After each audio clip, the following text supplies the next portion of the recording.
आज आपका बताओ जो गुणनखंड पूर्ण वर्ग बनाकर गुणनखंड, मतलब गुणनखंड तो आप करे हो, लेकिन आज बताओ जो पूर्ण वर्ग बना के गुणनखंड।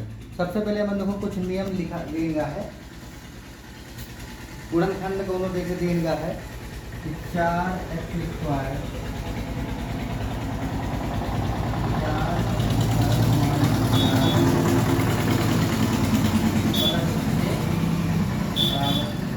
हमें का हल करेगा है, लेकिन हल करेगा है पूर्ण वर्ग बनाए के।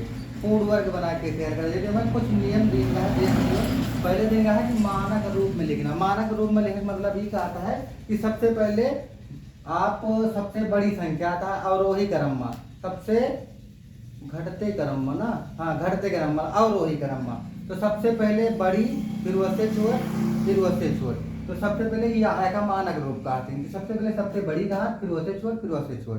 अगले बार लिखा x² के गुणांक से भाग दीजिए। अर्थात आपका अगर यहाँ पे x² है, x² है तो सबसे पहले आप क्या कर दियो, भाग दे दियो। हम मतलब ये कहता है कि आप यहाँ पर x² का गुणांक में नहीं रखेगा। मतलब हमारे 100 सीधी बात एक है कि अगर हम x² का गुणांक है के साथ मतलब गुणांक मतलब है x² के साथ कोनो चीज गुणम हुए तो उनका हमें गुणम नहीं रखेगा है। मतलब ये टारगेट हमारी है। अगला है अचर पद को दाएं ओर ले जाए। मतलब कि जब आप गुणा कर लियो तो अचर पद का मतलब देखो ई और ये दोनों में चर पद है और ये अचर पद है का एक तरफ आप कर दियो दाएं तरफ। और बाद लिखा x के गुणांक का आधा का वर्ग। मतलब कि मतलब ये है कि जो x साथ गुणा में है तो 11 है, यह के पहले आधा करो फिर वर्ग करके दोनों तरफ जोड़ दीजिए।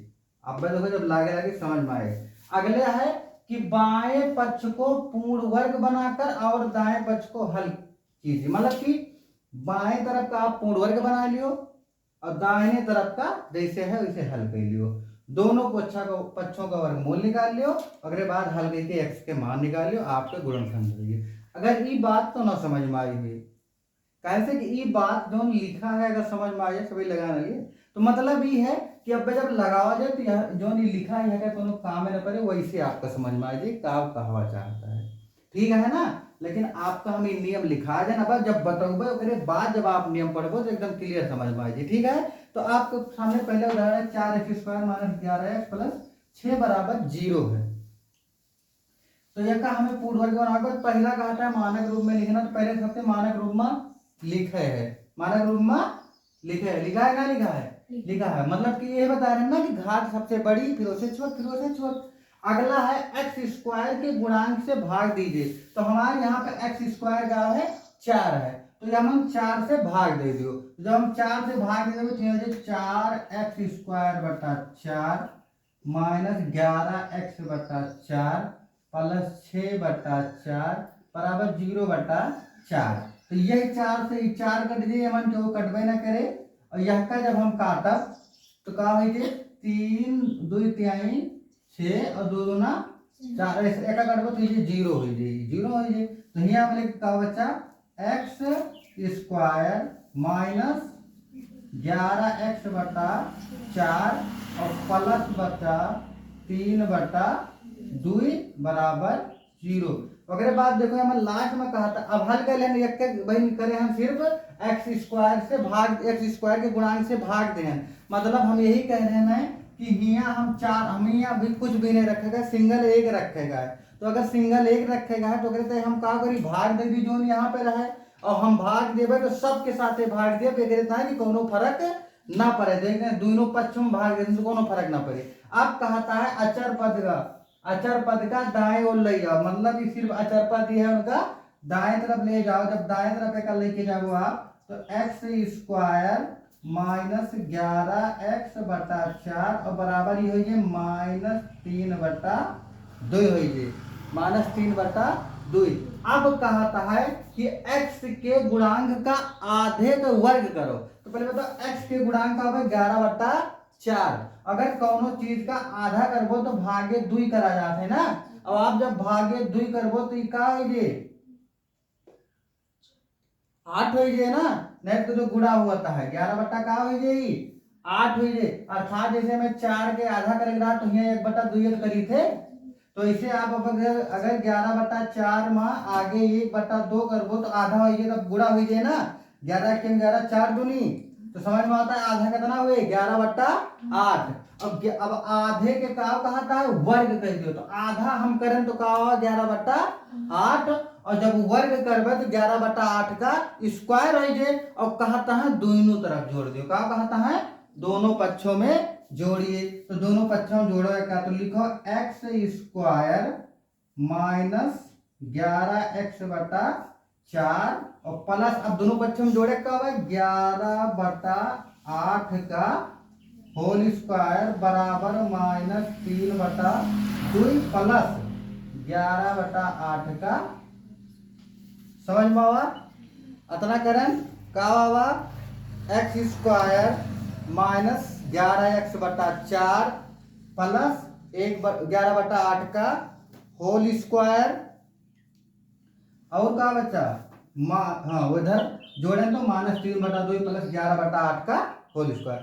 अब कहता है कि दोनों पक्ष कहाँ गवा, बाएं पक्ष को पूर्ण वर्ग बनाकर और दाएं पक्ष को हल कीजिए। अब एक देखो ये पूर्ण वर्ग बनता है, देखिए हम देख ली, तो देखो पूर्ण वर्ग का मतलब है a + b का होल स्क्वायर या a - b का होल स्क्वायर देखो बनता है, वगैरह का नियम का करी a का मान लियो b का मान ली, और एक a - b भाई माइनस है एक का ना, तो a - b के होल स्क्वायर खोली देखिए यही आए, अगर आवत है तो जान जाओ पूर्ण वर्ग बनता है, नहीं तो एक a मान लो एक b कहूँ अलग हम दिखा रही था, खोल देवे, देखो ये a होगा x और ये b होगा 11/8 का होल स्क्वायर बना के हमें का हल करता है, अगर यही आ जाता है तो 11 x - 11/8 का होल स्क्वायर बने, और नहीं तो ना बने, देखो एक खोलो a² और -2ab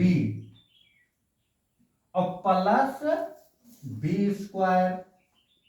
अब देखो x, अच्छा दो से ये 8 कटो 4 हो जाए ना, अब देखो यहाँ बच्चा x² माइनस 11x/4 और प्लस 11/8 का होल स्क्वायर, देखो सेम टू सेम यही मिला ना, सिर्फ हम क्या उठा रहे हैं इनका, और तो a - b का होल स्क्वायर बनता है नहीं बनता है, बनता है a - b का होल स्क्वायर, तो एक मतलब यहाँ हम लिख सकी थे x - 11/8 का, इनका पूरा ही लिख सकी थे ना। अब आगे का हल करबो तो -3/2 और ई का करबो हल तो का हो जाए प्लस 121 और बटा 8 = 64। अब एक आप हल कर लियो, एक हल कर लियो, अलग को हल करके रख लियो, अच्छा का खोज दी था ना।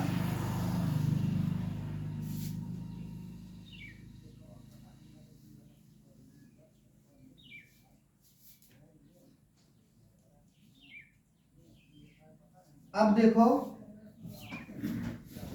हम इनका पहले हल कर लेता है, इनका जब हल करबे कैसे उतार लो x - 11/8 का होल स्क्वायर बराबर, देखो जब लासा लेवे तो 64 आए और -3 हुए, यहाँ से करबो तो कितना आए 32 आए, कितना आए 32 और प्लस 121 और यह का करबो थे आए ये, अब एक फिर से वही लिख दियो होल स्क्वायर और एक गुणा करबो तो आएगा 96 में लगा, देखो 3 2 नीचे 3 3 का और -96 और प्लस 121 और बटा 64। अब इधर आ जाओ ऊपर, ये तो वही रहे जो मैं लिखा था x - 11/8 का होल स्क्वायर और बराबर, ये सब आपके भिन्न के जोड़ा नहीं बता दो नहीं बताया जाता, ठीक है ना। अब देखो 121 में से जब आप 96 को देखो तो आए 25, देखो 11 में से 6 गई 5 और यहाँ बच्चा 11 और 11 में से 9 गई, तो कितना बच्चा 25 और नीचे 64 रहावे बाबा। अब ध्यान दो, चाहे या हम होल स्क्वायर खोल ली आए, और चाहे ये देखिए देखो ये वर्ग बंद हुआ तो ये वर्ग से वर्ग का काट ली बात एक के पहले, चाहे एका आप खोल लियो फिर पक्षांतर करो, और चाहे एका हम का कर ली देखिए वर्ग बंद हुए तो वर्ग बना के स्क्वायर तो स्क्वायर का काट ली। तो देखो x माइनस 11/8 का होल स्क्वायर और 5/8 का होल स्क्वायर लिख सके कि ना लिख सके, लिख सके ना। 55 25 आवाज हटाई 64 वही हुए। अब यहाँ लिख दियो दोनों पक्षों का वर्गमूल लेने पर, ठीक है। खाली लिखा का है हम काट सके थे लेकिन यहाँ हम लिख दिया दोनों पक्षों का वर्गमूल लेने पर, ठीक है। दोनों पक्षों का वर्गमूल लेने पर, और जब हम दोनों पक्षों का वर्गमूल लेवे तो का हो जे एक स्क्वायर देखो ऐसे ही कट जी। देखो यहाँ के आई जे x माइनस 11/8 और यहाँ के का हो जे प्लस माइनस 5/8। आपको जो प्लस माइनस 5/8 का देगा प्लस माइनस 5/8 वर्गमूल कितु निकाला थे आप तो, और प्लस और माइनस दोनों मावत है, ठीक है ना। जैसे अगर मान लो हमसे क्यों कहा है अंडर 25 के मान कितना है तो हम तो झट से बता दें यार 5 है ना, लेकिन प्लसों मावत हो गया मान और माइनसों मावत, ठीक है ना। हाँ तो एक है प्लस माइनस 5/8। अब हमें x के मान निकाले, एक बार हमें पता है कि गुणा अगर जय स्क्वायर रहता है तो मान निकला थे x के, स्क्वायर 2 है मान कितना निकले 2 निकले। अब ध्यान दियो तो एक दाएं हम x का एक दाएं 5/8 प्लस में ले लेवे और एक दाएं 5/8 माइनस में ले ले पक्षांतर करके। अब ध्यान दियो तो x एक दाएं का हम ले लेवे जब x बराबर एक ले लेवे प्लस में, तो ध्यान दियो जब प्लस में लेवे कि 5/8 और ये इसी जगह जो प्लस में होगी ना 11/8। ध्यान दियो एक हम प्लस में लेता है तो x बराबर जब पक्षांतर करबे तो 5/8 तो ही रहा और ये इसी का प्लस में होएगा, और जब प्लस में होएगा तो होएगा 16/8 और 8 दूनी 16 एक मान तो x बराबर कितना आएगा 2।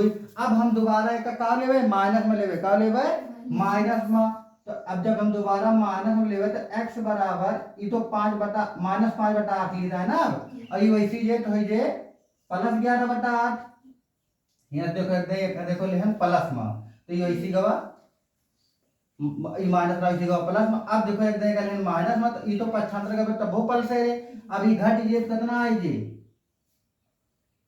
x बराबर 11 में से 5 गए 6/8 हो जाए ना, 6/8 एक आप काट देवो तो 2 तिहाई और 2 चौको 3/4।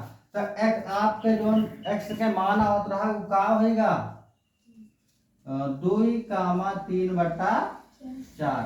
यही आपके का होएगा आंसर होएगा, यही आपके का होएगा। अच्छा ही बताओ समझ में आया वा आए एकदम सरल है। ध्यान दो जो अगर आप ये देखो नियम से हम एकदम नियम से बताए हैं, बस ये है कि अगर आप एक लगावत और लगा के चेक करता हो तो ये नियम आप भुला जाओ, आपका यही रटीजे कैसे काम करेगा। सिर्फ हम आपका बताएं का कि यहाँ पे हमें खाली सिंगल x रखेगा, क्या रखेगा है सिंगल x।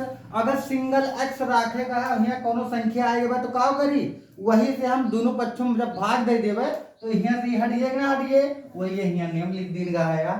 दूसरी बात अब कहा है अचर पद का वही तरफ ले जाओ तो अचर पद का वही तरफ ले गए, ठीक है। लई एक बात का कहता है कि x के गुणांक के आधा कह के वर्ग आधा के वर्ग कह के और दोनों तरफ का कर लियो जोड़ लियो। तो आधे के वर्ग के 11/4 के जब आधा करें तो 11/8 होगा और वाके वर्ग कह के दोनों तरफ का कर लें जोड़ लें, और जोड़े के बाद आराम से का हल कह के या हियर लेके आवन, ठीक है ना। या हियर हल कह के देखो ये तो हम एक का बना लें a + b का होल स्क्वायर कैसे कि ये कहत रहा कि बाएं पक्ष को पूर्ण वर्ग बना भाई वो हम इस सवाल में क्या लगाई है पूर्ण वर्ग बनाए के ना, तो हम पूर्ण वर्ग बनाई तब पता लगे कैसे सवाल लगाए तो हमें कहा पूर्ण वर्ग बना दें। एक हम बताने का चेको करें कि पूर्ण वर्ग ऐसे आए कि ना आए, एक आप अगर खोल दियो अगर ये आ जाता है जान जाओ पूर्ण वर्ग आए, ठीक है ना समझ में आओ। अगले बात देखा आराम से हल कर लें बाएं पक्ष का हल नहीं करें यहाँ ले आए एक हल कर लें, हल करे के बाद क्या करीता है एक चाहे a - b के होल स्क्वायर से आप खोल दियो, खोले के बाद x के मान पक्षांतर करके निकाल लियो, और ना ही तो ये वाला देखो कि एक वर्ग बने ताए पच के अगर बन जाता है तो और आसान हो गया आपके देखें तो बनत रहा 55 25 64 तो वर्ग बनाए के और लिख दें दोनों पक्षों का वर्गमूल लेने पर। वर्गमूल लेने के बाद ये तो वही रहा हमारा और ये प्लस माइनस 5/8 आएगा। एक दाएं हम एक 5/8 प्लस में ले लें फिर एक्स का पक्षांतर कर दें और एक दाएं 5/8 का माइनस में ले लें फिर पक्षांतर कर दें आपके मान आएगा। समझ में नहीं आवा। देखो कुछ ने आपका कई तरीके से बताया लेकिन सबसे सरल तो हमें यही लागत है, सबसे सरल यही है, आपका कुछ नहीं करेगा। ये नियमों बहुत ज्यादा गलत होने याद करेगा। 1 से 2 सवाल लगाओ अपने बूते ये नियम का हो याद हो और हमन कहूँ अलग से ना तुम्हें जोड़े बताओ था ना कि हमन कहूँ अलग से घटा बताओ, यही मत निकाल के मैं जोड़ेगा यही मत निकाल के घटा। समझ में आता है ना? तो समझ में आ आवा एकदम पक्का। अब अगर सवाल दीजिए तो लगा लेवो ना लगा लेवो? तो एक हम सवाल देता है आप लगा के दिखाओ। -x² प्लस 2x प्लस 3 बराबर 0। ध्यान दियो भाई आपसे हम बताए हैं कि अगर x² के गुणांक है तो का हम हटावे तई भाग दी थे, अगर नहीं है तो हमें कुछ नहीं करेगा है। तो यहाँ है तो हम पहला स्टेप जो नहीं वाला है इनका काम ही नहीं कर फिर यहाँ चालू कर दी दूसरे स्टेप से। समझ में आता है ना? बस खाली यहाँ जो माइनस है आप माइनस से भाग दे लो कि आपका ये आगे वाला माइनस हट गया। अगर ना हटोगे तब वो लाग जाए। ठीक है ना? जगह आप लगा लो।